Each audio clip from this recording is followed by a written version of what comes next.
Herkese merhaba. Umarım herkesin sağlığı ve huzuru yerindedir. Mart ayının ortasındayız. Bu hafta bitişler ve başlangıçlar yaşayacağız.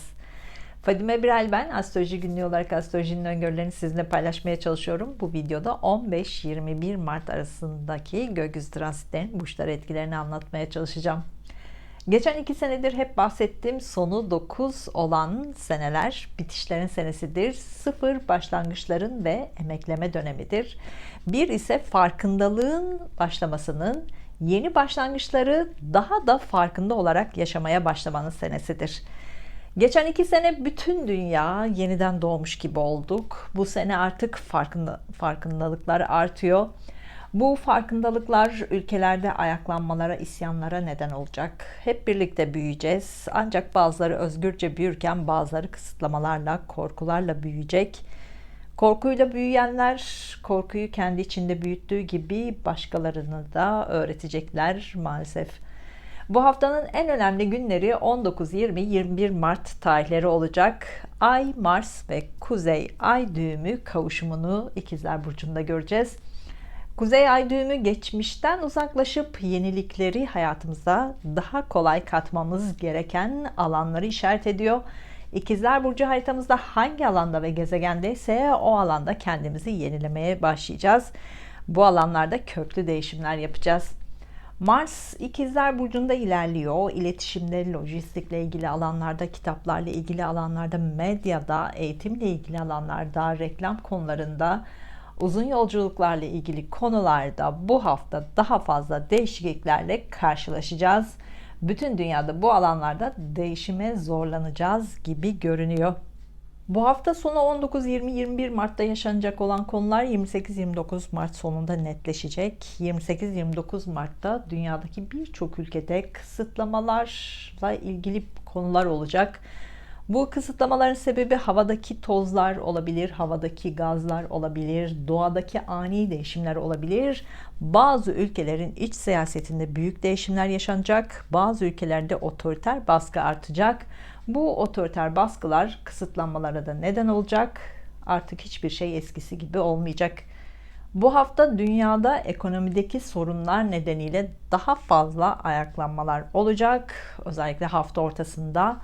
Medyada bunları daha fazla görmeye başlayacağız. Bu hafta basın yayında savaşı andıran sahneleri daha fazla göreceğiz gibi görünüyor. Amerika'da bu hafta sonunda ikili görüşmeler yapılacak. Bu görüşmeler sonunda ülkenin iç siyasetinde büyük reformlar yapılması kararlaştırılacak. 28-29 Mart'ta ülke içinde birçok konuda kısıtlamalar başlayacak. Bu hafta sonunda psikolojik bir savaşta başlayabilir. Amerika'da Trump'la ilgili hafta sonunda bazı açıklamalar yapılacak. Trump'ın yaşantısı artık eskisi gibi olmayacak. İran'da halk sıkışmış gibi patlamak için bir kıvılcım arıyor. Bu hafta sonunda bir kıvılcım olabilir. Mart ayı sonunda da bu patlamalar büyük kısıtlamalarla sonuçlanacak. Ülke içinde Mart ayı sonunda kaos yaşanabilir. Azerbaycan'da bu hafta sonunda son 6 ay sürüncemede kalan konular ele alınacak. Mart sonunda Ermenistan'la ilgili gergin durumlar yaşanabilir. Ermenistan ülke içinde büyük değişimlerini kabullenmek zorunda kalacak. Geçen haftaki yorumlarda bir arkadaşımız Makedonya'yı işaret etmişti. Makedonya'ya da çok sevgiler, saygılar sunuyorum. Makedonya Mart ve Nisan 2021'de 21'i çok hatırlayacak ileriki zamanlarda. Bu 2 ay ülke içinde büyük değişimler yaşanacak. Yeni yasalar yapılacak. Bu yasalarla birlikte ülke içinde köklü ve yeni değişimler yapılacak. Eski yönetim değişebilir. Yeni bir yönetim başa gelecek. Bu hafta eğer yasal yollarla olmazsa önümüzdeki haftalarda yasal olmayan yollarla yönetim değişebilir. Mayıs sonuna kadar da bu süreç devam edecek. Rusya iş alanında yeni atılımlar yapacak. Diğer ülkelerle ortak projeler geliştirecek. Bu hafta sonunda bu projelerden birine imza atılabilir. Bu proje ay sonunda tamamlanacak. Rusya'da lider değişimi konuları hep gündemde olacak. Bu hafta bu konu tekrar gündeme gelebilir. Rusya'da lider değişimi yasal yollarla değil aniden gerçekleşecek. Ağustos ayında bunu daha net göreceğiz. Ülkemizde bu hafta sonunda yeni yasak konusunda yeni çalışmalar, yazılan yazılar gündeme gelecek. Ülke içindeki yönetimle ilgili artık geçmişte kalacak ve yeni bir sistem yazılacak. Bu yeni sistem çok tartışılacak, kızgınlıklar ve tartışmalar çok fazla olacak. Bu yeni yazılacak olan yasa 28-29 Mart'ta son şeklini alabilir. Artık ülkemizde farklı bir sistem içinde olacağız. Ülkemizde yönetim ya da yasa değişecek. Siz de hangi ülkeyle ilgili yorum yapmamı isterseniz yorumlarda yazabilirsiniz. Yakında dünya ülke listelerini de dakikalar olarak yayınlayacağım gibi görünüyor. Kanalıma abone olduğunuz için çok teşekkür ediyorum. Bu yeni videolar için bana güzel bir enerji oluyor. Danışmanlıkla ilgili veya sormak istediğiniz konularla ilgili astrolojigünlüğü@gmail.com adresime mail gönderebilirsiniz. Şimdi 15-21 Mart arasındaki gökyüzü transitlerinin burçlara etkilerini paylaşacağım. 19-20-21 Mart tarihlerinin burçlara etkilerini de paylaşacağım. Burçlara ait dakikalar aşağıda açıklamalar kısmında yazacağım. Dakikalara tıklayarak burçlarınıza daha hızlı ilerleyebilirsiniz.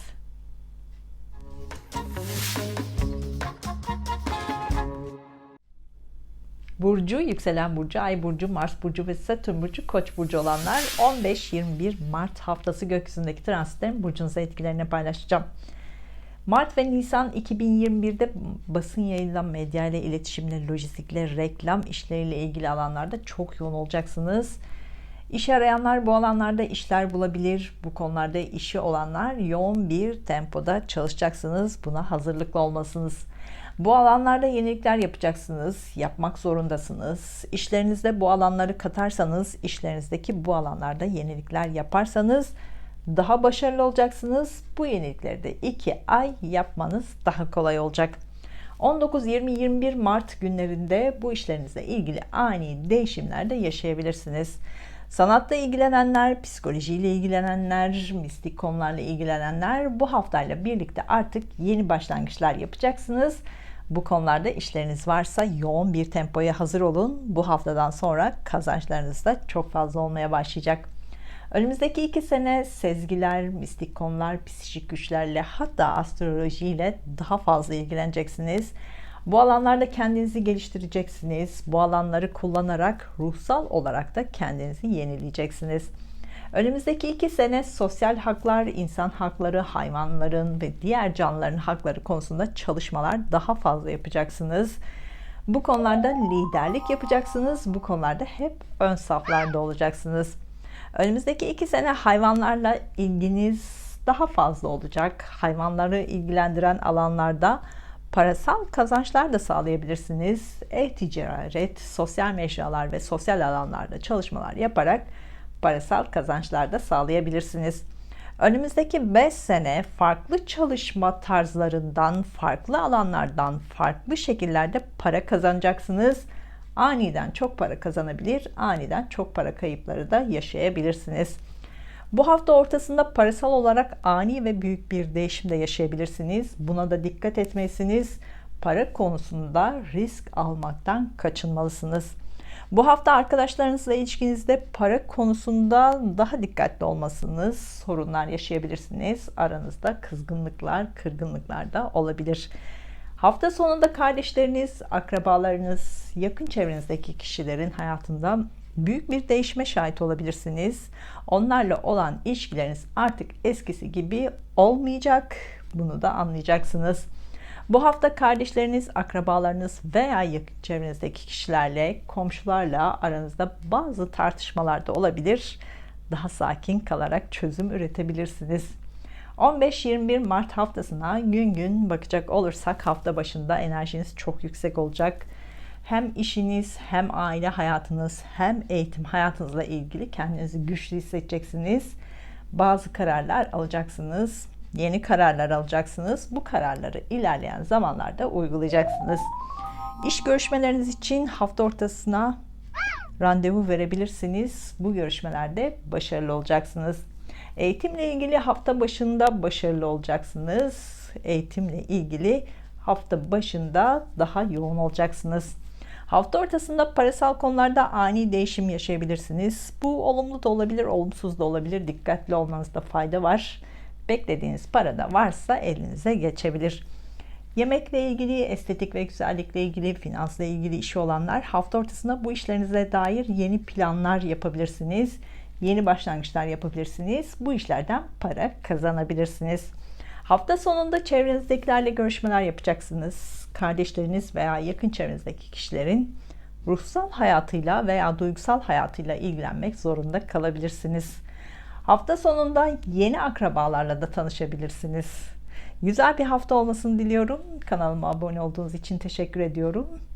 Duygusal hayatınızla ilgili işaretler için Ay burcunuzu, iş ve eğitim hayatınızla ilgili işaretler için de Mars ve Satürn burcunuzu da izlemelisiniz.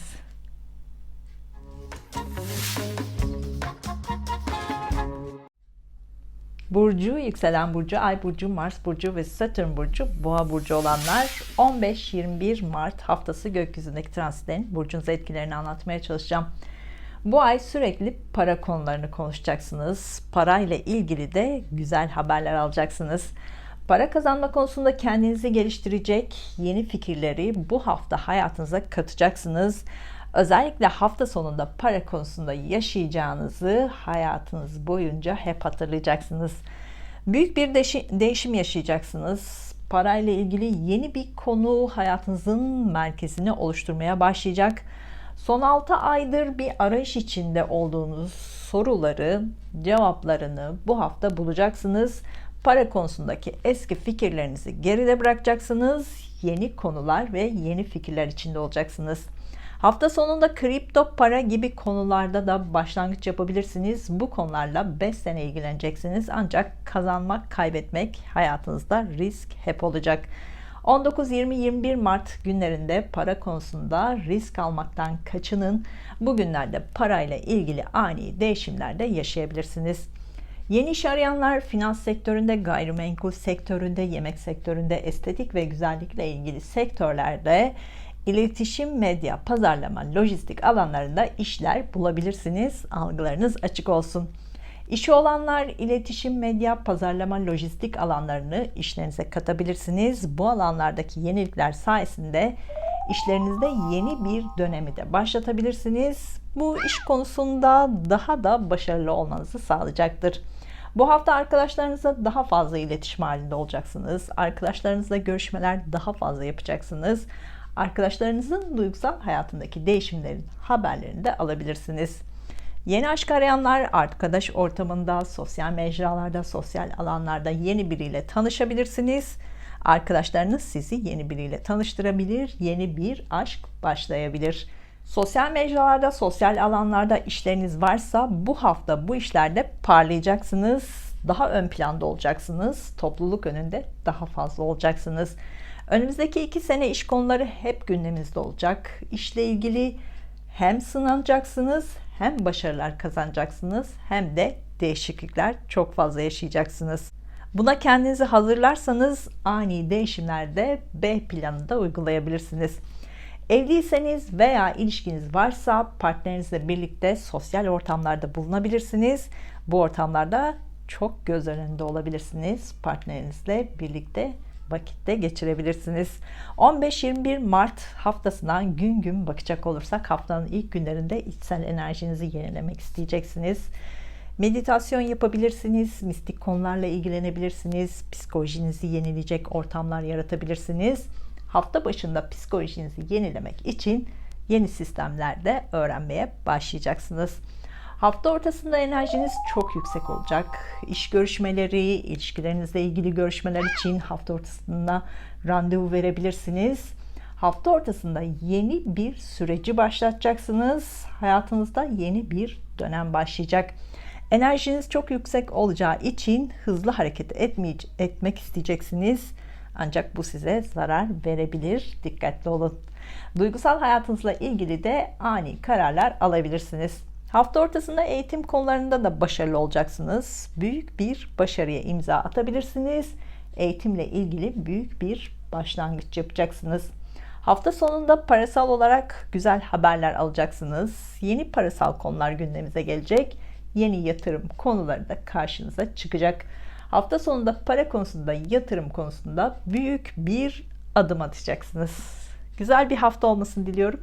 Kanalıma abone olduğunuz için teşekkür ediyorum. Bu yeni videolar için bana güzel bir enerji oluyor. Duygusal hayatınızla ilgili işaretler için Ay burcunuzu, iş ve eğitim hayatınızla ilgili işaretler için Mars ve Satürn burcunuzda izlemelisiniz.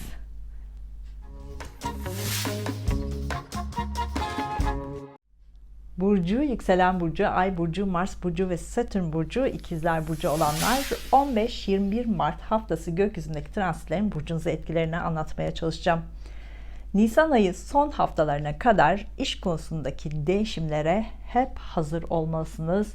İş konuları sizi biraz gergin yapabilir, hırslı olacağınız bir dönemde olacaksınız. Bu hırs yüzünden işinize daha fazla zaman ayıracaksınız. Hayatın farklı alanlarından uzak kalmak zorunda da kalacaksınız. İş yerini taşımak, iş değiştirmek, işle ilgili farklı alanlarda çalışmak, işle ilgili başka ülkelerde çalışmak, işle ilgili başka şehirde çalışmak için bu hafta değişiklikleri yapabilirsiniz. Özellikle hafta sonunda iş konusunda o kadar büyük bir değişim yaşayacaksınız ki hayatınız boyunca bugünü unutmayacaksınız. Bu hafta 19, 20, 21 Mart tarihleri sizin için çok önemli tarihler olacak. Hem iş hem özel hayatınızda son aylarda hayatınıza katılan yenilikleri tamamlayacaksınız. Son aylarda hayatınıza katılan yenilikleri daha kolay kabulleneceksiniz. Daha kolay kabullenmeye başlayacaksınız. 19, 20, 21 Mart günlerinde sakin kalmaya çalışmalısınız. Kazalarla karşılaşabilirsiniz. Duygu mantık karmaşası yaşayacaksınız. Duygularınızı engellemek zor olabilir. Ani duygu patlamaları da yaşayabilirsiniz. Mart ve Nisan ayında işinizle ilgili de başlangıçlar yapacaksınız. Yeni bir işe başlayabilir, işinizde departman değiştirebilir, işten ayrılabilir, işinizde büyük bir başarı da kazanabilirsiniz. Nisan ayı son günlerine kadar ev almak, ev satmak, evinizi taşımak, evlenmek, boşanmakla ilgili değişimleri tamamlayabilirsiniz. Bu konularda hem zor bir süreç yaşayacaksınız hem de değişimi tamamlayacaksınız. Özellikle Mart ayı sonunda Terazi burcunda gerçekleşecek dolunay aşk ilişkinizde değişimleri de işaret ediyor. Buna dair önümüzdeki hafta detayları paylaşacağım. Mart ve Nisan 2021 ayları sizin hayatınızda birçok konuda büyük değişimlerin zamanı olacak. Aniden alacağınız kararlarla birlikte yeni başlangıçlar yapacaksınız. Bu değişimlerde en büyük etken işinizle ilgili, yurt dışı ile ilgili, eğitimle ilgili ve sosyal mecralarla ilgili konular olacak. Bu konular 2 ay sizin hayatınızda değişimler yapmanıza neden olacak. Bu hafta işinizle ilgili konularda görüşmeler çok fazla yapacaksınız. İşle ilgili, iletişimle ilgili çok yoğun olacaksınız. Bu da algılarınızı yorabilir. Algı dağınıklığı da yaşayabilirsiniz. Bu hafta iş konusunda daha fazla duygusal olacaksınız. İş konusunda alacağınız kararlarda duygusallık daha ön planda olacak. Bu hafta işlerinizden daha fazla para kazanacaksınız. Ancak bu para elinizde çok kalmayabilir. Gereksiz harcamalar da yapabilirsiniz. Eğitim hayatında olanlar son aylarda eğitim konusunda hayatınıza yenilikler katıldı. Bu yenilikleri kabullenmek zorunda kaldınız. Mart ve Nisan aylarında eğitim konularında gergin olacağınız zamanlar olacak. Hırslı olacağınız zamanlar olacak. Eğer sabırlı olursanız eğitimle ilgili başarılı olacaksınız. Aralık 2020'den beri ilişkilerinizle ilgili eski düşünceleriniz, eski duygularınız değişmeye başladı. Karşınızdaki kişi veya kişileri artık farklı görmeye başladınız. Onlarla ilgili yeni düşünceler içinde olmaya başladınız. Bu yeni fikirlerinizi de kabullenmeye çalışıyorsunuz. Ya karşınızdaki kişi veya kişileri olduğu gibi kabulleneceksiniz ya da onları hayatınızdan çıkartacaksınız. Mart ve Nisan aylarında bunun mücadelesini vereceksiniz. Mayıs sonuna kadar da buna net karar vereceksiniz. Evlenme planı için Mart ve Nisan ayları uygun olacak. Bunu gerçekleştireceksiniz. Bu hafta başlangıçlar yapabilirsiniz. 2021 ve 2022'de yurt dışı ile bağlantılı işlerle çok yoğun olacaksınız. Bu işlerle ilgili uzun yolculuklarda çok fazla yapacaksınız. Bu sene özellikle bu işlerden para kazanacaksınız. 15-21 Mart haftasına gün gün bakacak olursak haftanın ilk günlerinde sosyal alanlarda, sosyal mecralarda daha fazla vakit geçireceksiniz. Yeni arkadaşlar edinebilirsiniz. Yeni sosyal alanlarda da bulunabilirsiniz. Hafta başında arkadaşlarınızla da vakit geçirmek için planlar yapabilirsiniz. Haftanın ilk günlerinde insan hakları, hayvan hakları, hak ve adalet konularındaki çalışmalarınızda başarılı olacaksınız. Bu konulardaki hukuksal durumlarda varsa bunlarla ilgili görüşmeler de yapabilirsiniz. Bu olumlu sonuçlanacak. Hafta başında sosyal mecralarda, sosyal alanlarda, hayvanlarla ilgili konularda, bilgisayarla ilgili alanlarda, teknolojiyle ilgili alanlarda da yeni başlangıçlar yapacaksınız. Hafta ortasında psikolojik olarak biraz gergin olabilirsiniz. Kendi içinize çekilmek, enerjinizi yenilemek isteyeceksiniz. Doğada vakit geçirerek, uzun yolculuklar yaparak enerjinizi yenileyebilirsiniz. Hafta sonunda enerjiniz çok yüksek olacak. Toparlanması gereken bütün konuları toparlayacaksınız. Aşk ve iş görüşmelerinizde hafta sonunda başarılı olacaksınız. Kendinizi iyi ifade edeceksiniz ve güzel sonuçlar alacaksınız. Son aylarda tamamlamak istediğiniz veya başlamak istediğiniz konuları da ele alacaksınız ve toparlayacaksınız. Hafta sonunda yeni bir düzene, yeni bir hayata adım atarcasına giriş yapacaksınız. Ruhsal olarak artık rahat bir döneme başlayacaksınız. Yapacağınız başlangıçlar önümüzdeki senelerde sizin için önemli konular olacak. Güzel bir hafta olmasını diliyorum. Kanalıma abone olduğunuz için teşekkür ediyorum. Bu yeni videolar için bana güzel bir enerji oluyor. Duygusal hayatınızla ilgili işaretler için Ay burcunuzu, iş ve eğitim hayatınızla ilgili işaretler için de Mars ve Satürn burcunuzda izlemelisiniz.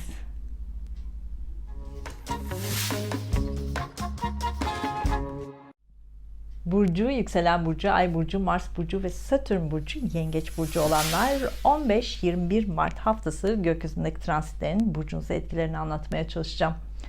Son haftalarda kafanız karışmaya başladı. Hayatınızda değişiklik yapmak istiyorsunuz ancak nereden başlayacağınızı bilmiyorsunuz. Son aylarda çevrenizdeki kişilerle o kadar yoğundunuz ki kendinize zaman ayıramadınız. Şimdilerde yalnız kalmak istiyorsunuz. Kendi halinizde düşünmek istiyorsunuz. Hayatınıza düzen kurmak, hayatınıza yenilikler katmak istiyorsunuz. Bu hafta buna dair düşünceler içinde olacaksınız. Bu düşünceleri Mayıs ve Haziran'da tamamlayacaksınız. Şimdiden planlarınızı yapın, hedeflerinizi kurgulayın, hayallerinizi kurun. Mayıs ve Haziran'da büyük yeniliklere hazır olun. Mayıs ve Haziran aylarında büyük değişim yapacaksınız. Buna hazır olun. Eğer plan yapmazsanız, hayal kurmazsanız bunlar gerçekleşemez. Siz planlarınızı yapmalısınız. Yoksa karşınıza gelecek değişime mecbur kalacaksınız. Evlenme planı için Mayıs ve Haziran ayları çok uygun olacak. Bunu gerçekleştirecek yeni bir başlangıç yapabilirsiniz. Bu organizasyonlarınız için de plan yapabilirsiniz. Mayıs ve Haziran aylarında işinizle ilgili de başlangıçlar yapacaksınız. Yeni bir işe başlayabilir, işinizde departman değiştirebilir, işten ayrılabilir, işinizde büyük bir başarı da kazanabilirsiniz. Buna göre Mart ve Nisan aylarında planlar yapabilir, hayallerinizi kurabilirsiniz. Böylece değişimi siz kontrol edebilirsiniz. Çünkü Mayıs ve Haziran aylarında çok yoğun olacaksınız. Plan yapmaya vaktiniz olmadan değişimlere mecbur kalacaksınız. Bu hafta 19, 20, 21 Mart tarihlerinde duygusal hayatınızla ilgili yeni bir gelişme yaşayacaksınız. Kendi içsel enerjinizi yenileyecek yeni planlar karşınıza çıkacak. Mistik konularla ilgili, psikik güçlerle ilgili, belki de astrolojiyle ilgili bazı başlangıçlar da yapabilirsiniz. Bu enerjiyi kullanmalısınız. Ruhsal ve duygusal hayatınıza büyük bir yenilik katacaksınız. 2021 ve 2022'de finans konularıyla çok yoğun olacaksınız. Bu sene borçlarınıza daha kolay çözümler üreteceksiniz. Hukukla ilgili, hak, adaletle ilgili konularda işlemlerinizde varsa bu sene bu konularda siz haklı olacaksınız, hakkınızı alacaksınız. Bu hafta eğitim konusunda çok yoğun olacaksınız. Eğer bu yoğunluğa sabrederseniz başarılı olacaksınız. Eğitimle ilgili güzel gelişmelerin haberlerini de alacaksınız. Eğitimle ilgili büyük bir yeniliğe de imza atabilirsiniz. Başlangıç yapabilirsiniz. Eğitim konularında da ön sırada olacaksınız, parlayacaksınız. Ruhsal zenginliğinizi, duygusal yoğunluğunuzu yazıya dökmek, yazıyla dile getirmek için güzel bir hafta bu hafta. Bu konuda başlangıçlar yapabilirsiniz. Kitap yazma alanlarında, şiir yazma, şarkı sözü yazma, Bunlarla ilgili başlangıçlar yapmak için bu hafta çok güzel bir hafta. Bu hafta uzun yolculuklar hep yapacaksınız. Bu yurt dışı yolculuğu olabilir, eğitimle ilgili yolculuklar olabilir. Bu yolculuklar size şans getirecek. Bu yolculuklardan parasal kazançlar da sağlayacaksınız. Bu hafta gereksiz harcamalar da yapabilirsiniz. Buna dikkat etmelisiniz. Yeni aşk arayanlar uzak yerlerde, yurt dışı ile bağlantılı alanlarda, uzun yollarla ilgili alanlarda, eğitimle ilgili alanlarda yeni biriyle tanışabilirsiniz. Duygusal ve romantik bir başlangıç yapabilirsiniz. 15-21 Mart haftasına gün gün bakacak olursak, haftanın ilk günlerinde işi olanlar yoğun bir tempo içinde olacaksınız. İşle ilgili beklediğiniz yeni haberleri alabilirsiniz. İşinizle ilgili büyük ve beklenmedik bir değişim yaşayabilirsiniz. Son aylarda sürüncemede kalan konularda yeni gelişmeler de karşınıza çıkacak. İş görüşmeleri için hafta başına randevu verebilirsiniz. İşle ilgili enerjiniz yüksek olacak. Görüşmelerde başarılı olacaksınız. Yeni işlere daha fazla odaklanabileceksiniz. Psikoloji, sanat, kitap gibi konularda işlerinizde varsa bunlarla ilgili de başlangıçlar yapacaksınız. Yeni iş arayanlar haftanın iş günlerinde ummadığınız haberler alabilirsiniz. Yeni bir işe de başlayabilirsiniz. Hafta ortasında sosyal mecralarda, sosyal alanlarda daha fazla vakit geçireceksiniz. Arkadaşlarınızla plan yapabilirsiniz. Haftanın gerginliğini üzerinizden atabilirsiniz. Hafta ortasında sosyal mecralarda toplum önünde büyük bir başarı da kazanabilirsiniz. Hafta sonunda enerjiniz biraz düşük olacak. Sanatla ilgilenebilir, enerjinizi yükseltecek faaliyetler yapabilirsiniz. Kitaplarla vakit geçirebilirsiniz. Hafta sonunda sezgileriniz çok kuvvetli olacak. Rüyalarınıza dikkat edin. Size işaretler verecektir. Mistik konularla, psikik güçlerle, meditasyonla ilgilenmek için hafta sonunda zaman ayırabilirsiniz. Bunlarla ilgili yeni kitaplar okuyabilir, yeni araştırmalar yapabilirsiniz. Güzel bir hafta olmasını diliyorum. Kanalıma abone olduğunuz için teşekkür ediyorum. Bu yeni videolar için bana güzel bir enerji oluyor. Duygusal hayatınızla ilgili işaretler için Ay burcunuzu, iş ve eğitim hayatınızla ilgili işaretler için de Mars ve Satürn burcunuzda izlemelisiniz.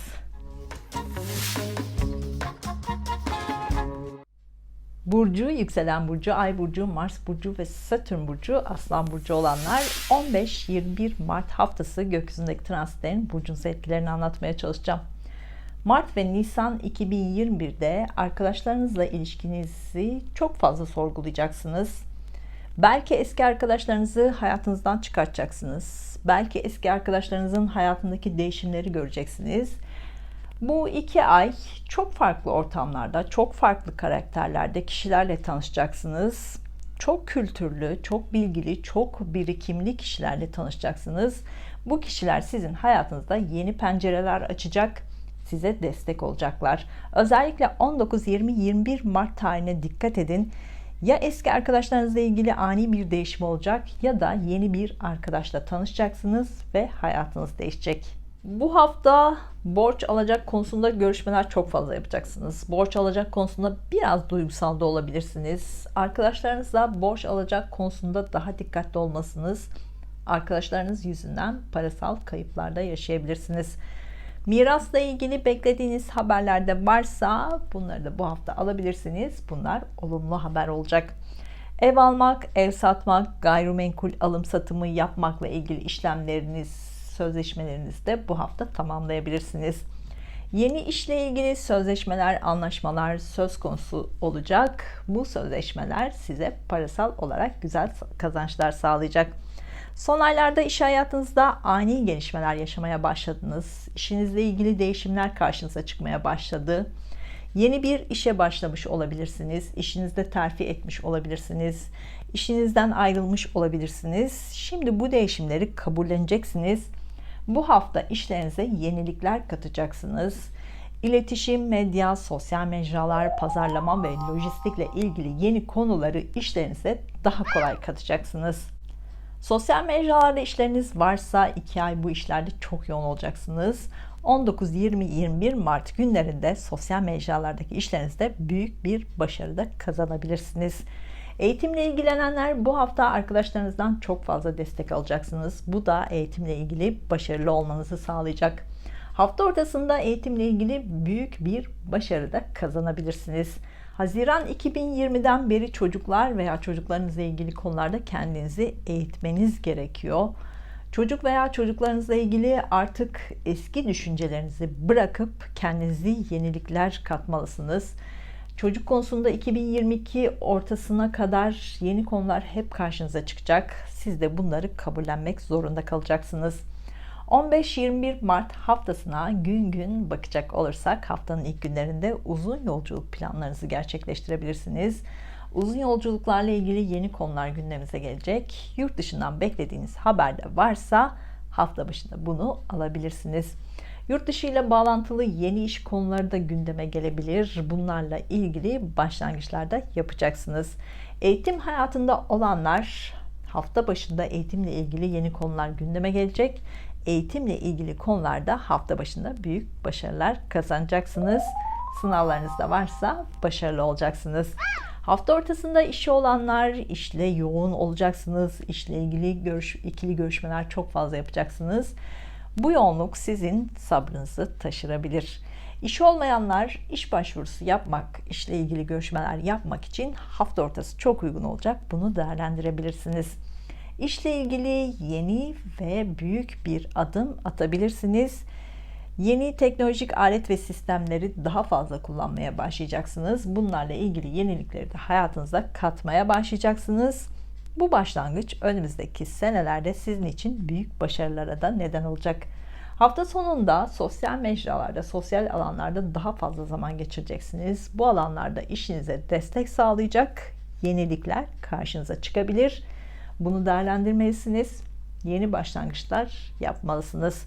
Hafta sonunda arkadaşlarınızla zaman geçirmek için de planlar yapabilirsiniz. Güzel bir hafta olmasını diliyorum. Kanalıma abone olduğunuz için teşekkür ediyorum. Duygusal hayatınızla ilgili işaretler için Ay burcunuzu, iş ve eğitim hayatınızla ilgili işaretler için Mars ve Satürn burcunuzu da izlemelisiniz.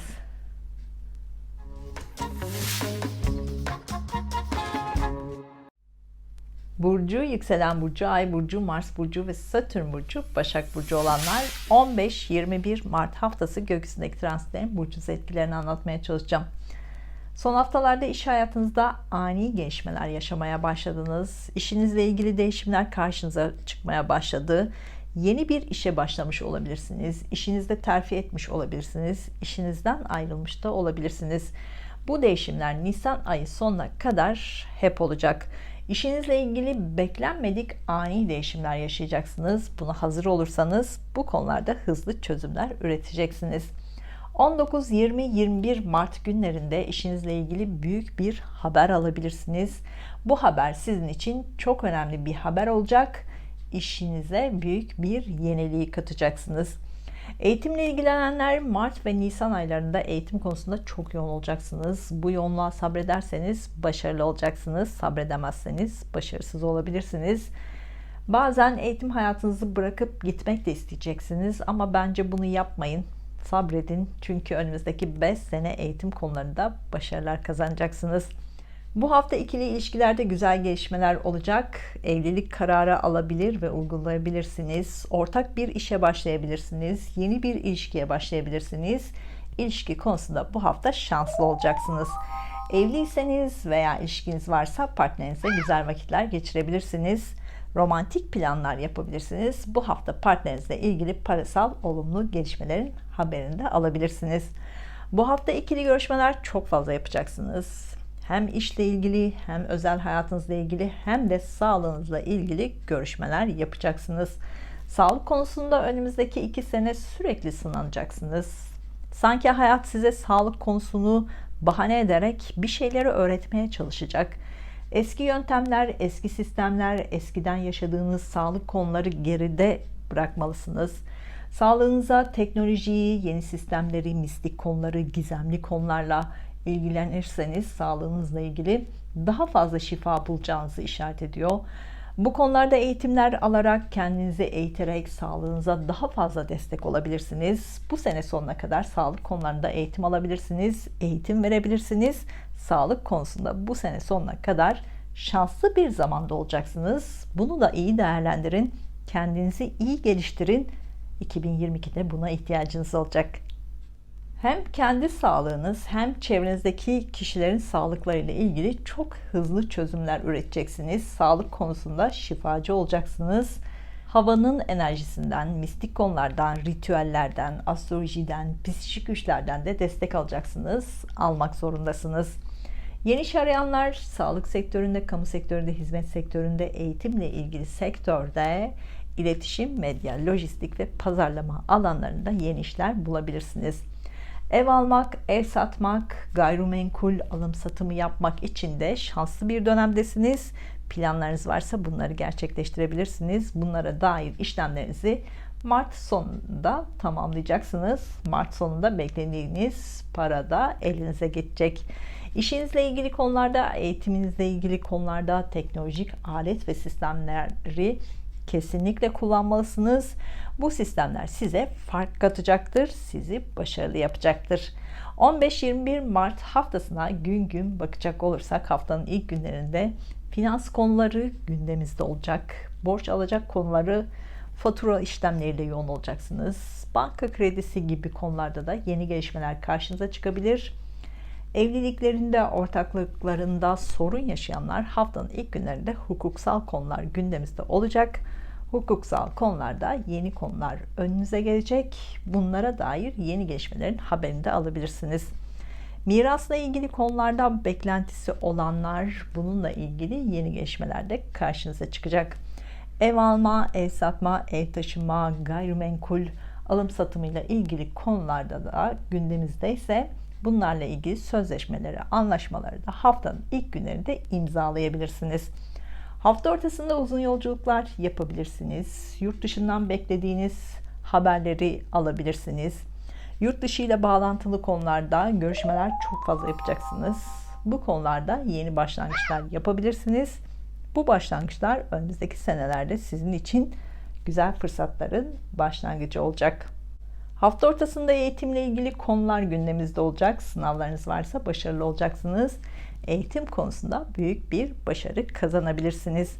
Eğitimle ilgili yeni başlangıçlar yapacaksınız. Teknolojik alet ve sistemlerdeki yenilikleri hayatınıza katmaya başlayacaksınız. Haftanın son günlerinde işle ilgili yeni konularda görüşmeler yapacaksınız. İşinizle ilgili büyük ve yeni bir karar alacaksınız. Yeni başlangıç yapacaksınız. Bu başlangıç sizin için güzel bir süreci de başlatacak. Hafta sonunda işle ilgili görüşmelerde beklenmedik konular da karşınıza çıkabilir. Bu olumsuz da olabilir, olumlu da olabilir. Sınavlarınız varsa hafta sonunda da başarılı olacaksınız. Güzel bir hafta olmasını diliyorum.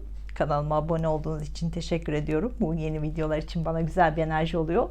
Duygusal hayatınızla ilgili işaretler için Ay burcunuzu, iş ve eğitim hayatınızla ilgili işaretler için Mars ve Satürn burcunuzu da izlemelisiniz.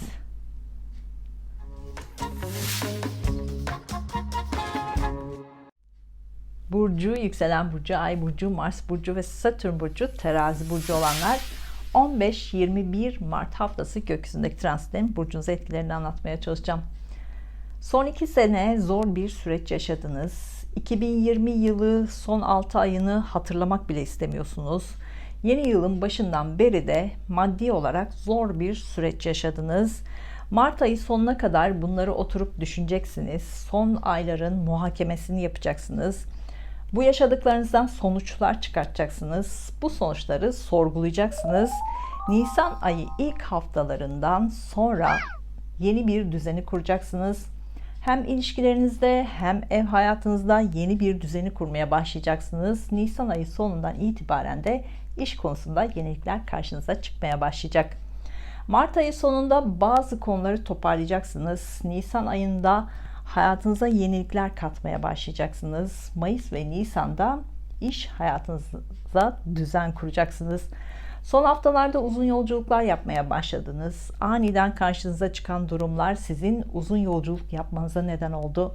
Nisan ayı sonuna kadar da uzun yolculuklar yapacaksınız. Çocuklarla ilgili konular nedeniyle uzun yolculuk yapabilirsiniz. Aşk ilişkiniz nedeniyle de uzun yolculuk yapabilirsiniz.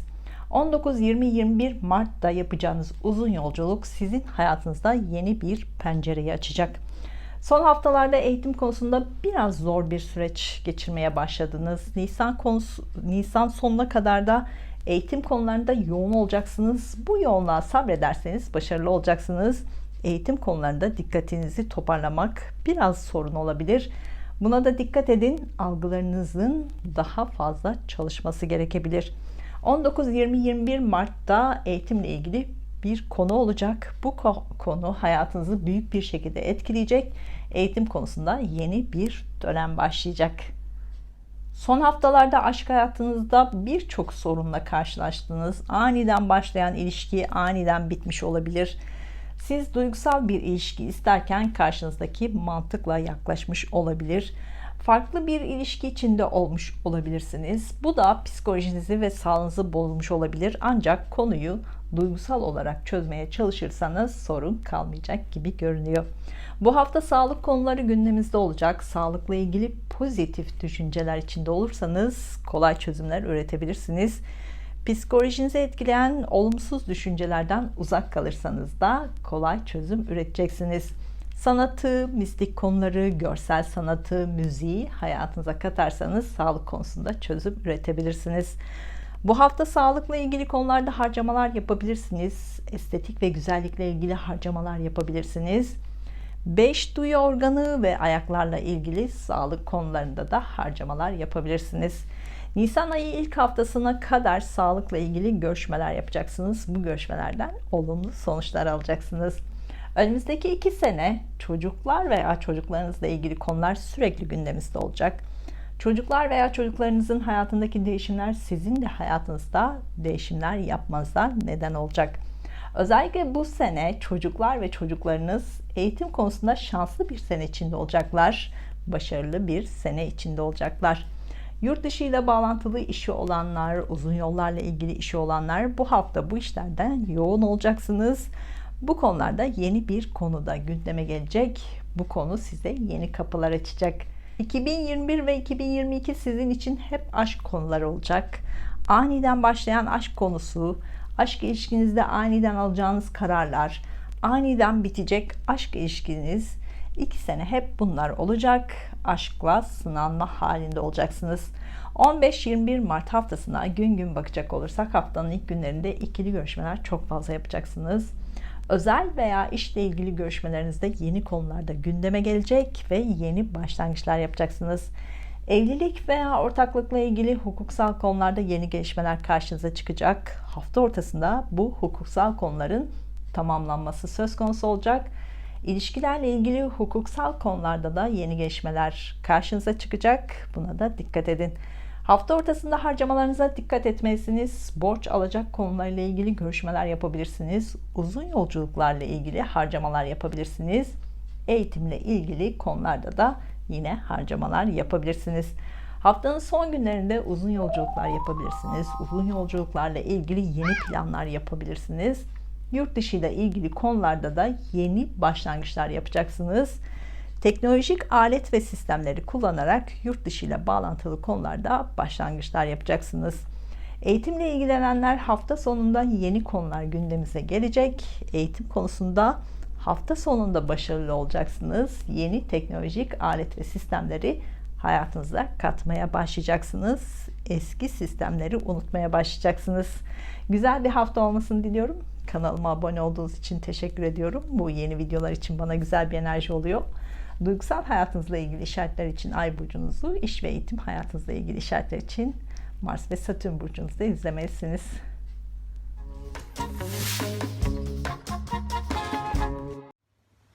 Burcu, yükselen burcu, Ay burcu, Mars burcu ve Satürn burcu, Akrep burcu olanlar 15-21 Mart haftası gökyüzündeki transitlerin burcunuz etkilerini anlatmaya çalışacağım. Son haftalarda borç alacak konularıyla daha fazla ilgilenmeye başladınız. Nisan ayı sonuna kadar da bu konularla ilgileneceksiniz. Yeni bir yatırımla ilgili kredi konusu olabilir, ev almayla ilgili kredi konusu olabilir, borçlarınızı ödemek için yeni bir kredi çekme olabilir, yeni bir işle ilgili kredi çekme konusu olabilir, banka işlemleriyle meşgul olacaksınız. Bu durumlar bazen sizi bunaltabilir, buna da hazırlıklı olmalısınız. 19-20-21 Mart'ta borç alacak konusunda bazı önemli konularda yeni gelişmeler yaşayacaksınız. Bu beklediğiniz bir sonuç olabilir veya beklenmedik bir konuda olabilir. Hukuksal konular ve miras konuları da gündemimizde ise bunlarla ilgili 19, 20, 21 Mart'ta önemli bir gelişme karşınıza çıkabilir.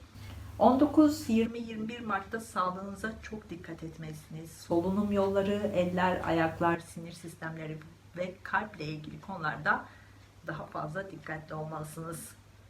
19, 20, 21 Mart'ta yapacağınız yolculuklarda daha dikkatli olmalısınız. Hızdan kaçınmalısınız.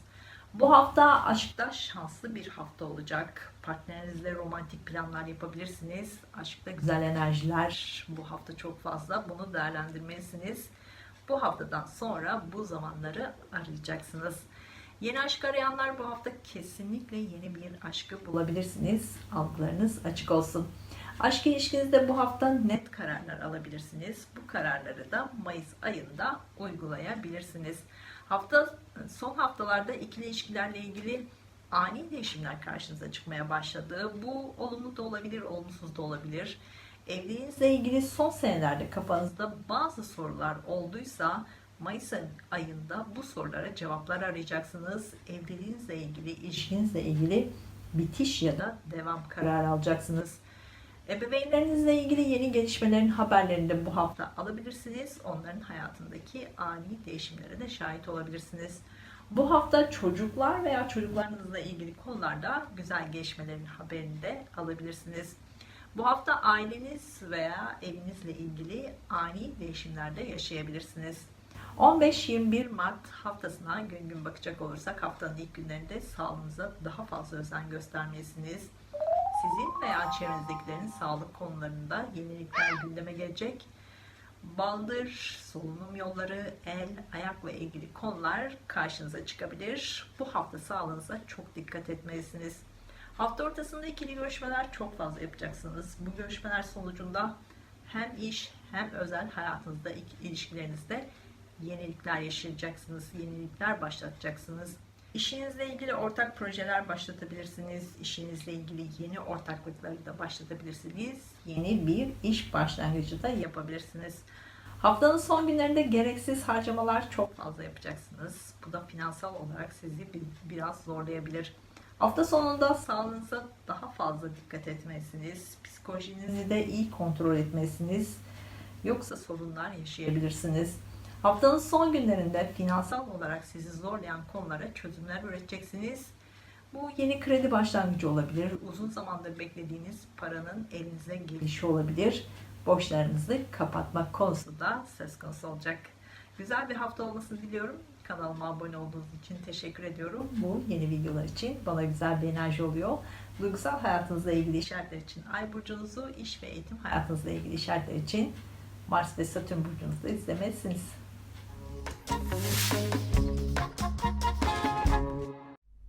Burcu, yükselen burcu, ay burcu, Mars burcu ve Satürn burcu, yay burcu olanlar 15-21 Mart haftası gökyüzündeki transitlerin burcunuza etkilerini anlatmaya çalışacağım.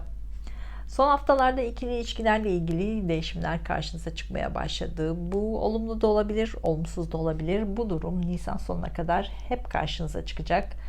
Özel veya iş ilişkilerinizde gergin durumlarla karşılaşabilirsiniz. Bu durumda sabırlı olursanız kazanan siz olacaksınız.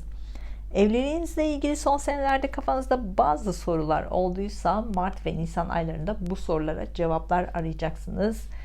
Evliliğinizle ilgili bitiş ya da devam kararı alacaksınız ama bu kararı alırken gezegenlerin sizi bir sınavdan geçirdiğini de düşünmelisiniz. Bu sınavda başarılı, sabırlı olursanız ilişkinizin güzel devam edeceğini de bilmelisiniz. İlişkide olduğunuz kişi veya kişilerin karakterinin değiştiğini düşünebilirsiniz. Ancak sizin onlara bakış açınız değişti. Bunu kabul ederseniz karşınızdaki kişideki değişimleri daha iyi anlayabilirsiniz. İlişkilerinizi de buna göre değerlendirebilirsiniz. Mart ve Nisan aylarında ortak işlerle ilgili konular da gündemimizde olacak. Yeni bir ortakla işe başlayabilirsiniz. Eski iş ortağınızla aranızda bazı sorunlara çözüm arayabilirsiniz. Bu çözümü bulamazsanız eski iş ortağınızla da ayrılık yaşayabilirsiniz. 19, 20, 21 Mart'ta İlişkilerinizle ilgili çok önemli bir karar alacaksınız. Bu özel ilişkiniz olabilir, işle ilgili ilişkiniz olabilir. Bu karar ve bu tarihi hayatınız boyunca hatırlayacaksınız. Evinizi taşımak isterseniz, evinizde büyük tamiratlar yapmak isterseniz bu hafta bunu tamamlamak için çok uygun bir zaman olacak. Bu ev almak, ev satmak, yeni gayrimenkul yatırımları yapmak için de bu hafta uygun olacak. 19, 20, 21 Mart'ta buna dair büyük adımları da atacaksınız. Bu hafta ebeveynlerinizle ilgili yeni gelişmelerin haberlerini de alabilirsiniz. Onların hayatındaki değişimlere de şahit olabilirsiniz. Bu güzel ve olumlu bir değişim olacak. Ebeveynlerinizin duygusal hayatıyla da ilgilenmek zorunda kalabilirsiniz.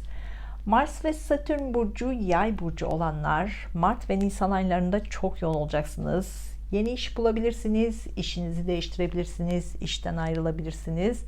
İşinizde büyük bir başarı da kazanabilirsiniz. 19, 20, 21 Mart'ta işinizle ilgili büyük bir değişimi başlatacaksınız. Mart ve Nisan aylarında işinize iletişim, lojistik, medya ve pazarlama alanlarındaki yenilikleri katarsanız daha da başarılı olabilirsiniz. Bu hafta eşinizle veya partnerinizle romantik zamanlar içinde plan yapabilirsiniz. Evlilik planı olanlar bu hafta organizasyonlarınızı tamamlayabilirsiniz. Yeni bir hayata başlangıç yapabilirsiniz. Yeni aşk arayanlar ebeveynlerinizle veya akrabalarınızın sizi yeni biriyle tanıştırmasıyla yeni biriyle aşka başlayabilirsiniz. Haziran 2020'den beri tutulmalar Yay burcu ve İkizler burcunda gerçekleşmeye başladı. Bu yüzden siz hayatınızda büyük değişimler yaşamaya başladınız. Ya bu değişimleri gerçekleştirdiniz ya da 2022 senesi ortasına kadar bu değişimleri gerçekleştireceksiniz. Mart ve Nisan'da ev, aile, iş, eş konularındaki değişimleri yapacaksınız. Artık geçmiş hayatınızı geçmişte bırakacak yeni bir hayata başlayacaksınız. Bu yeni hayat başka şehir, başka ülkede yaşamakta olabilir. Bunlara dair planlarınızı Mayıs sonuna kadar tamamlayacaksınız. 15-21 Mart haftasına gün gün bakacak olursak haftanın ilk günlerinde aşk hayatınızla ilgili yeni kararlar alabilirsiniz. Aşk ilişkinizde yeni başlangıçlar yapacaksınız. İlişkinizde ciddi kararlar alabilirsiniz. Hafta başında partnerinizle güzel zamanlar geçirebilirsiniz. Çocuklar veya çocuklarınızla ilgili haftanın ilk günlerinde yeni gelişmelerin haberlerini de alabilirsiniz. Çocuklarla ilgili konular nedeniyle evinizde yenilikler de yapacaksınız. Hafta ortasında sağlığınıza daha fazla özen göstermelisiniz. Eller, ayaklar, dokular, solunum yollarıyla ilgili, boyun ve başla ilgili sağlık konuları gündemimize gelebilir. Dikkatli olun. Hafta sonunda ikili görüşmeler çok fazla yapacaksınız. Yeni bir ilişki başlayabilir, yeni bir ortaklık başlayabilir. Bu başlangıç uzun vadeli bir ilişkinin başlangıcı olacak. Hafta sonunda ev almak, ev satmak, ev taşımakla ilgili de yeni adımlar atacaksınız. Bunları da ayın sonunda tamamlayacaksınız.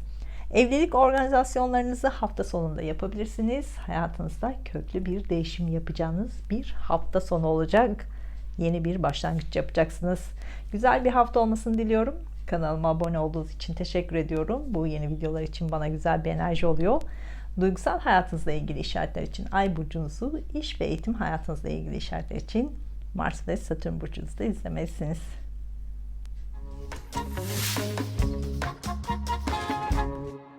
Burcu, yükselen burcu, Ay burcu, Mars burcu ve Satürn burcu, Oğlak burcu olanlar 15-21 Mart haftası gökyüzündeki transitlerin burcunuza etkilerini anlatmaya çalışacağım. Bu hafta kardeşleriniz, akrabalarınız veya yakın çevrenizdeki kişilerle daha fazla görüşeceksiniz. Onların hayatındaki güzel gelişmelerin haberlerini alabilirsiniz. Onların sağlıklarıyla ilgilenmek zorunda da kalabilirsiniz. Bu hafta bu konu sonuçlanacak. Bu hafta kardeşleriniz, akrabalarınız veya yakın çevrenizdeki kişilerle evinizle ilgili bazı konuları konuşacaksınız.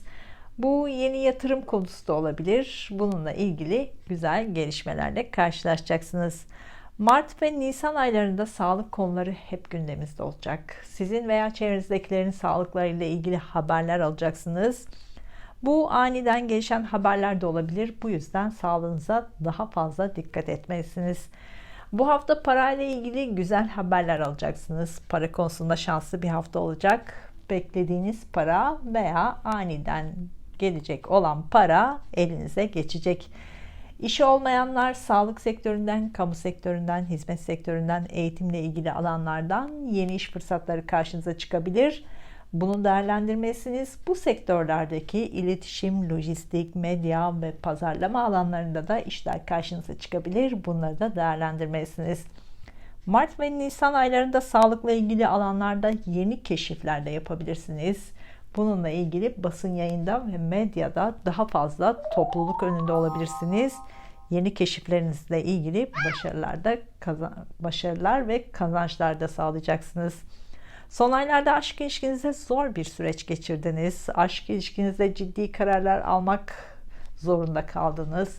Sabrınızın sınandığı zamanlar çok oldu. Bu hafta ortasında bu konularda net kararlar almak isteyeceksiniz ama bu net bir karar olmayacak. Son 2 senedir aşk ilişkinizde daha özgür olmak istemeye başladınız. Özgürce yaşayacağınız bir aşk aramaya başladınız. Bu yüzden aşk ilişkinizde aradığınızı bulmanız da zor oldu. Ocak ve Şubat'ta da bunu daha net gördünüz. Bazı şeyleri kabullenmek zorunda kaldınız. Aşk ilişkiniz biraz sürüncemede kalacak gibi görünüyor.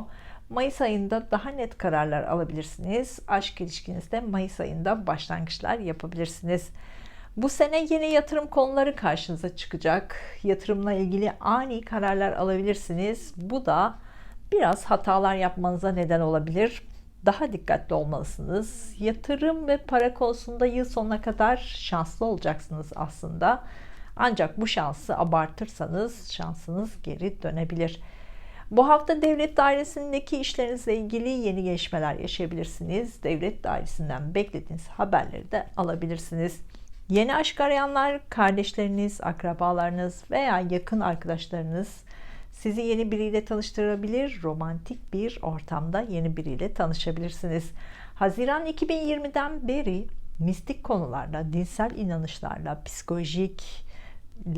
psikolojiyle, psikik güçlerle ve belki astrolojiyle ilgili eski düşüncelerinizi değiştirmeniz gerektiğini anlamaya başladınız. Daha önceden bu konulara daha mantıklı yaklaşırken şimdi enerji olarak görmeye başladınız. Bu konularla ilgili 2021 senesinde eğitimler alabilirsiniz. Bu aldığınız eğitimleri ya eğitmen olarak ya da iş olarak yaparak para da kazanabilirsiniz. 2021 ve 2022'de sizin bu alanlarda para kazanma şansınız çok yüksek. 15-21 Mart haftasına gün gün bakacak olursak haftanın ilk günlerinde evinizde vakit geçirmek isteyeceksiniz. Evinizde ailenizle ve ebeveynlerinizle vakit geçirebilirsiniz. Evinizde değişiklikler yapabilirsiniz. Ev alma, ev satma, ev taşıma, evde büyük tadilatlar yapma konusundaki büyük bir adımı da atacaksınız. Yeni başlangıç yapacaksınız. Hafta başında ebeveynlerinizle ilgili yeni konularda gündeminizde olacak. Hafta başında uzun yolculuklar da yapabilirsiniz. Hafta ortasında aşk ilişkinizde net kararlar almak isteyeceksiniz ancak net kararlar alamayacaksınız. Toplum önünde olacağınız projelerde yer alabilirsiniz. Bunlarla ilgili yenilikler de karşınıza çıkacak. Hafta ortasında çocukları ilgilendiren konularda yenilikler başlayacak. Evinize bebek gelebilir. Çocuk veya çocuklarınızın sağlığıyla da ilgilenebilirsiniz. Hafta sonunda sağlığınıza daha fazla özen göstermelisiniz. Psikolojinize ve sağlığınıza iyi gelecek konulara odaklanmalısınız. Sağlıkla ilgili yeni konularla da karşılaşabilirsiniz. Sağlık sektöründen, kamu sektöründen, hizmet sektöründen yeni haberler alabilirsiniz. Bu alanlarda yeni işlere de başlayabilirsiniz. Güzel bir hafta olmasını diliyorum. Kanalıma abone olduğunuz için teşekkür ediyorum. Bu yeni videolar için bana güzel bir enerji oluyor. Duygusal hayatınızla ilgili işaretler için Ay burcunuzu, iş ve eğitim hayatınızla ilgili işaretler için Mars ve Satürn burcunuzu da izlemelisiniz.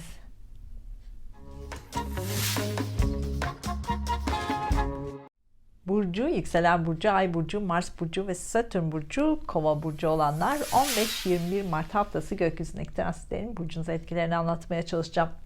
Bu hafta Satürn ve Jüpiter burcunuzda ilerliyor. Hayatınızda birçok şeyi sanki yeni öğreniyor gibisiniz. Aniden karşınıza çıkan yenilikleri kabullenmeye çalışıyorsunuz. Bir yandan da hayatınızda değişimler yapmaya çalışıyorsunuz. Aslında sizin için zor olması gereken bir süreci yaşıyorsunuz. Bu süreci kolay kabullenmeniz ve pozitif yaklaşımınız nedeniyle kolay halde yaşıyorsunuz. Satürn bir burçtayken o burçtaki kişiyi zorla eğitir. Hayatında köklü değişimlere zorlar, eğiterek değişimlere zorlar. Satürn şu an Kova burcunda, ancak siz değişimleri seven birisiniz, yenilikleri çabuk kabullenen birisiniz, aniden çıkan sorunlara hızlı çözüm üreten birisiniz. Bu yüzden Satürn sizi değişime zorlayınca siz zaten bunu dünden hazırsınız. Bunu hemen kabul edip hemen bu değişimi gerçekleştirebiliyorsunuz. 2021 ve 2022 birçok konuda birçok sınavlar yaşayacağınız seneler olacak. Bazen hiç beklemediğiniz anda büyük değişimler yaşayacaksınız. Bu yüzden değişimlerin kontrolünü elinize almak için sürekli hayaller kurmalısınız. Bu hayaller olması zor hayaller de olabilir. Çünkü siz 2 sene imkansızları da başarabilecek güce sahip olacaksınız. Sadece karamsarlıktan uzak durun, gücünüzün farkına varın. 2021 ve 2022 senelerinde parasal olarak da güç sizde olacak. Bu yüzden bu enerjiyi iyi kullanın, sürekli hayaller kurun. Mart ve Nisan aylarında aşk ilişkinizde sınanacaksınız. Aşk ilişkinizde bazen kızgın durumlarla karşılaşabilirsiniz. Aşk ilişkinizde sözlü tartışmalarda yaşayabilirsiniz. Aşk ilişkinizle ilgili uzun yollar, uzak yerler sorun haline gelebilir. İletişimde sorun yaşayabilirsiniz. Bu da yanlış anlaşılmalara neden olabilir. Mutlu giden aşk ilişkinizde de ciddi kararlar alabilirsiniz. Bu kararlarınızı da Temmuz veya Ağustos ayında sonuçlandırabilirsiniz. Yeni aşk arayanlar bu hafta yeni aşkı bulabilirsiniz. Büyük aşklar kavgayla başlar. Siz de bu hafta tartışma yaşayarak büyük bir aşka başlayabilirsiniz. Bu hafta para konusunda şanslı bir hafta olacak. Para konusunda görüşmeler çok fazla yapacaksınız. Elinize paralar da gelebilir. Bu hafta yeni yatırım konuları gündeme gelebilir. Bu yatırımlarla ilgili Mayıs ve Haziran'da daha net kararlar alacaksınız. Bu hafta çocuklar veya çocuklarınızla ilgili konular daha fazla gündeme gelecek. Onların eğitim konularıyla ilgilenmek zorunda kalacaksınız. Çocuklarla ilgili alanlarda işler yapıyorsanız iletişim, reklam, pazarlama, lojistik, medya alanlarını kullanarak işlerinizi daha da geliştirebilirsiniz. Mart ve Nisan aylarında topluluk önünde çok olacaksınız. Topluluk önünde konuşmalarınızla, yazılarınızla, medyadaki işlerinizle, pazarlamadaki işlerinizle, lojistikle yaptığınız işlerle ilgili başarınızla ilgili konuşacaksınız. Topluluklarda sizi konuşacak, daha fazla göz önünde olacaksınız. Sanatla ilgileniyorsanız, sahne sanatlarıyla ilgileniyorsanız Mart ve Nisan'da çok yoğun olacaksınız, başarılı olacaksınız, siz çok konuşulacaksınız. 15-21 Mart haftasına gün gün bakacak olursak haftanın ilk günlerinde basın yayınıyla ilgili, iletişimle, medyayla, lojistikle, eğitimle ilgili konularda yeni bir başlangıç yapabilirsiniz. Bu başlangıç önümüzdeki senelerde sürekli gündemimizde olacak. Hafta ortasında duygu ve mantık karmaşası çok fazla yaşayacaksınız. Evliliğinizle ilgili yeni kararlar da alacaksınız. Haftanın ilk günlerinde kardeşleriniz, akrabalarınız veya yakın çevrenizdeki kişilerle ilgili yeni konular karşınıza çıkacak. Onlarla ilgili olumlu parasal konularla ilgileneceksiniz. Hafta ortasında evinizde vakit geçirmek isteyeceksiniz. Evinizde, ailenizle vakit geçirmek için planlar yapabilirsiniz. Ebeveynlerinizle vakit geçirmek için planlar yapabilirsiniz. Ebeveynlerinizle ilgili ani gelişmeler veya yenilikler de karşınıza çıkabilir. Hafta ortasında ev taşıma, evde tadilatlar yapma, ev değişikliği konularındaki köklü değişimler yapabilirsiniz. Evinizle ilgili yeni ve büyük bir başlangıç yapacaksınız. Buna da aniden karar verip uygulayabilirsiniz. Hafta sonunda aşk hayatınızda yeni gelişmeler olacak. Yeni aşk başlangıcı olabilir. Aşk ilişkinizde yeni ve ciddi kararlar alabilirsiniz. Aşkla ilgili çok önemli bir konu gündeme gelebilir. Hafta sonunda çocuk veya çocuklarınızla ilgili yeni konular da gündemimize gelecek. Bu yenilikler sizin de hayatınıza yenilik katacak. Çocuk veya çocuklarla ilgili önemli bir başlangıç yapabilirsiniz. Güzel bir hafta olmasını diliyorum. Kanalıma abone olduğunuz için teşekkür ediyorum. Bu yeni videolar için bana güzel bir enerji oluyor. Duygusal hayatınızla ilgili işaretler için Ay burcunuzu, iş ve eğitim hayatınızla ilgili işaretler için Mars ve Satürn burcunuzu da izlemelisiniz.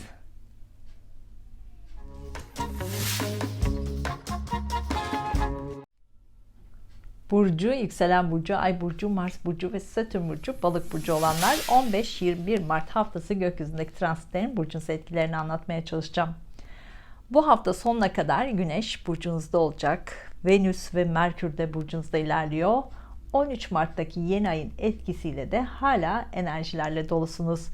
Bu enerjinizi özellikle aşk hayatınızda, ev hayatınızda, ebeveynlerinizle olan konularda ve evinizle ilgili konularda harcayacaksınız. Bu konularda bu enerjiye ihtiyacınız olacak. Mars sizi ev, aile, ebeveyn, eş konusunda Nisan ayı sonuna kadar sınayacak. Mars bu alanlarda değişimler yapmanız konusunda baskı yapacak. Mart ve Nisan 2021'de evinizi taşıyabilirsiniz, evinizde tadilatlar yapabilirsiniz, aniden karar alıp evlilik yapabilirsiniz, partnerinizle sorun yaşıyorsanız aniden ayrılmak kararı da alabilirsiniz. Ebeveynlerinizle ilgili Mart ve Nisan aylarında ani değişimlerle karşılaşabilirsiniz. Ebeveynlerinizin hayatındaki değişimleri de kabullenmek zorunda kalabilirsiniz. 19, 20, 21 Mart günlerinde evinizi taşımakla ilgili, ebeveynlerinizle ilgili, eşinizle, ailenizle ilgili konularda ani değişimler olabilir. Buna da hazırlıklı olmalısınız. Mayıs ve Haziran'da Jüpiter burcunuzda olacak. O tarihlerde şans sizden yana olacak. Şimdiden şansınızı nasıl kullanacaksınız? Buna dair hayaller kurmaya başlamalısınız. Bu hafta iletişim araçlarını çok fazla kullanacaksınız. Bu sizi biraz yoracak. Algılamakta sorun yaşayacaksınız. Bu hafta uzun yolculuklarda çok fazla yapacaksınız. Bazen evinizden uzak yerlere de gidebilirsiniz. Uzun seyahatler de yapabilirsiniz. Venüs burcunuzda, aşkta güzel zamanlar var. Bunu değerlendirmelisiniz. Partnerinizle birlikte romantik planlar yapabilirsiniz. Yeni aşk arayanlar kesinlikle yeni aşkı bulabilirsiniz. Algılarınız açık olsun. Güzel bir başlangıç yapabilirsiniz. Haziran 2020'den beri hem ay tutulması hem de güneş tutulması etkileri sizi biraz yordu. Kafanızı karıştırdı. Aslında aylardır karışık olan kafanızı toparlamanıza da neden oldu. Evinizle ilgili kafanızdaki karışıklıklar Mart ve Nisan'da sonuçlanacak. Evlenmek isteyenler bu hafta organizasyonlarınızı yapabilirsiniz. Bu uzun vadeli bir evlilik olacak.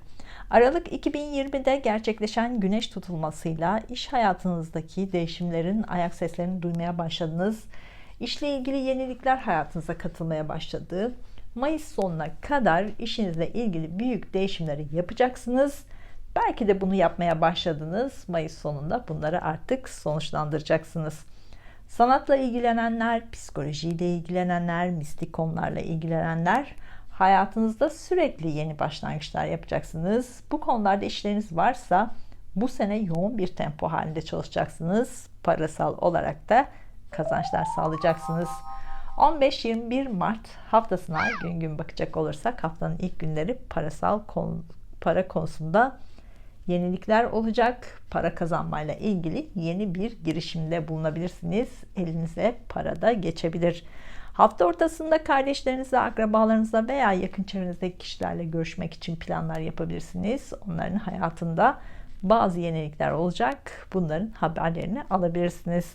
Hafta ortasında yeni komşularla tanışabilirsiniz. Yeni akrabalarla da tanışabilirsiniz. Hafta sonunda evinizde vakit geçirmek isteyeceksiniz. Ailenizle birlikte olmak isteyeceksiniz. Ev taşımak, evde tadilatlar yapmak için hafta sonu uygun olacak. Evinizle ilgili köklü bir değişim yaşayacaksınız. Hafta sonunda ebeveynlerinizle ilgili konularda gündemimizde olacak. Onlarla ilgili yeni haberleri de alabilirsiniz. Güzel bir hafta olmasını diliyorum. Kanalıma abone olduğunuz için teşekkür ediyorum. Bu yeni videolar için bana güzel bir enerji oluyor. Duygusal hayatınızla ilgili işaretler için Ay burcunuzu, iş ve eğitim hayatınızla ilgili işaretler için Mars ve Satürn burcunuzu da izlemelisiniz. Ve Merkür de burcunuzda ilerliyor. 13 Mart'taki yeni ayın etkisiyle de hala enerjiler. Venüs ve Merkür de burcunuzda ilerliyor. 13 Mart'taki yeni ayın etkisiyle de